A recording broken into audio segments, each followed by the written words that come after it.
Next we'll have Prose called Rapunzel by Jurgen Dietz. Once upon a time there were a man and a woman who being wished for a child. They had a little window at the back of their house which a splendid garden could be seen. But it was surrounded by a high wall and no one dared to go into it because it belonged to the wicked witch named Amabel. One day, the woman saw a plant called rampion used to make sound. My darling, I have a strong desire of a salad made from that plant. If I don't eat it now, I will surely die. Very well, my dear. If you want it, you will have it. At midnight, the husband climbed the wall into the garden of the witch and started taking some rampion.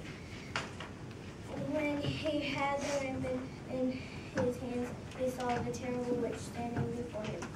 How do you dare come into my garden and steal my rampion like a thief? You will suffer for it. Sometimes quick decisions can get people in a lot of trouble. This is true in Rapunzel by the early script.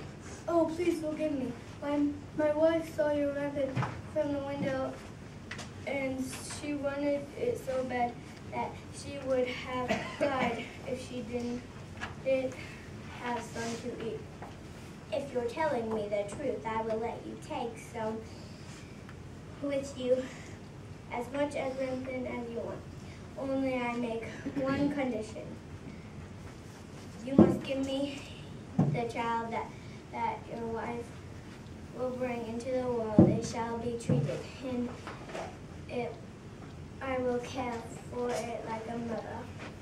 The man in his terror conceded to everything when the baby was born. The witch appeared, gave the child the name of Rapunzel, and took it away with her. Rapunzel grew into a very beautiful child. Under the sun, she played in the woods and took very good care of her long hair. When she was 12 years old, the witch shut her into the middle of a forest in a tower. The tower had neither stairs nor door, but near the top was a little window. When the witch wanted to go, she placed herself beneath it. Rapunzel, Rapunzel, let down your hair to me. Yes, let me unfasten my braided tresses so that you can climb up. After a year or two, the king's son was walking in the forest when he heard a song which was so charming that he stood still and listened. Oh, what a beautiful song. Who is singing so lovely? The lovely voice came from Rapunzel's tower. The king's son wanted to climb up to her and look for the door of the tower, but none was to be found. One day he was standing behind a tree when he saw the witch coming, and he heard what she said. Rapunzel, Rapunzel, let down your hair to me. Then Rapunzel let down the braids of her hair, and the witch climbed up to her.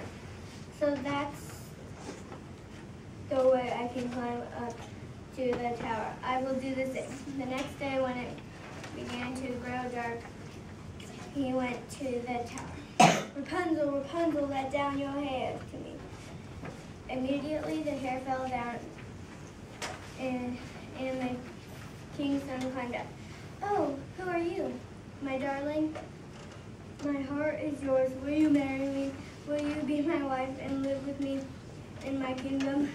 Yes, I will. You're young and handsome. Then it is settled. We'll get married right away.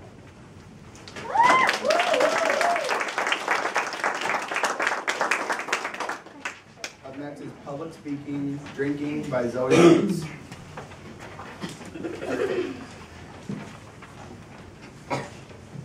I think drinking is a bad idea. You shouldn't drink. It it will affect you. I think drinking is one of the most stupid things ever. People who drink can have miscarriages. Something can be wrong with their baby. I know anything could happen to your baby, but why increase the chance of that happening? You don't want a chance that your precious baby could die. People who drink can get in a car accident and kill themselves, and maybe a loved one. I know of a person that died in a car accident because of drinking. That accident could happen anytime. Remember that your kids and family would be devastated about drinking. People who drink set bad examples for their kids. Their kids grow up, often go to parties, and get drunk. The cycle of drinking won't stop until you stop. It is important not to drink because something could happen to your precious baby. You could get in a car accident and die, or maybe your loved one could die. You also set a bad example for your kids. Let's all get together and stop people from drinking.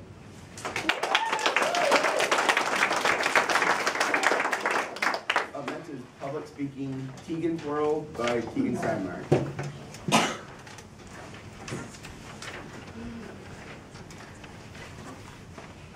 La la la la la la la, Tegan's World. Do you wake up in the morning and watch Elmo's World? Well, this is different. This is Tegan's World. Tegan's World is an amazing place where you learn nothing. Tegan's World is a place where you can hang out with Tegan and friends. Today, we're going to learn about the characters, activities, and songs. Let's meet the characters. Felmo is our interviewer. Baby is the one with all the answers. iPod tells me when I have mail, and Zach the Zebra asks Felmo questions. Mrs. Spaghetti shows Felmo how stuff works. We do many activities on Tegan's World. We sing songs, we have fun, and we dance. We sing many different songs on Tegan's World, like Tegan the Explorer, Wonder Tegan, and Tegan Guppies. Now you know everything about Tegan's World. And that's Tegan's World.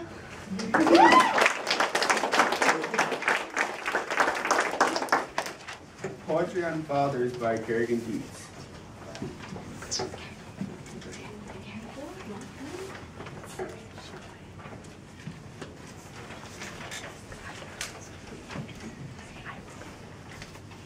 Everyone's father tells them stories. For most of us, these stories hold a very special place in our hearts. This is the case in Father's Day. We put more coal on the bigger fire. And while we are waiting for dinner to cook, our father comes and tells us about a story that he has read in a book. And Charles and Will and Dick and I, and all of us but Clarence are there. And some of us sit on Father's legs, but one has to sit on the little red chair. And when we are sitting very still, he sings us a song or tells us a piece. He sings Dan Tucker Went to Town, or he tells us about the golden fleece. He tells us about the golden wool, and some of it is about a boy named Jason, and about a ship, and some is about a town called Troy. And while he is telling or singing it through, I stand by his arm, for that is my place, and I press my fingers into his skin to make little dents in his big round face. Family trips can be interesting or boring. We will see what happens to a boring family trip and Daddy fell into the pond. Everyone grumbled. The sky was gray, we had nothing to do and nothing to say. We were nearing the end of a dismal day, and there seemed to be nothing beyond. Then Daddy fell into the pond. Everyone's face grew merrily and bright, and Timothy danced for sheer delight. Give me the camera, quick, oh quick, he's calling out the duckweed. Click, then the gardener suddenly slapped his knee and doubled up, shaking silently. And the ducks all quacked as if they were daft, and it sounded as if the old drake laughed. Oh, there wasn't a thing that didn't respond when Daddy fell into the pond.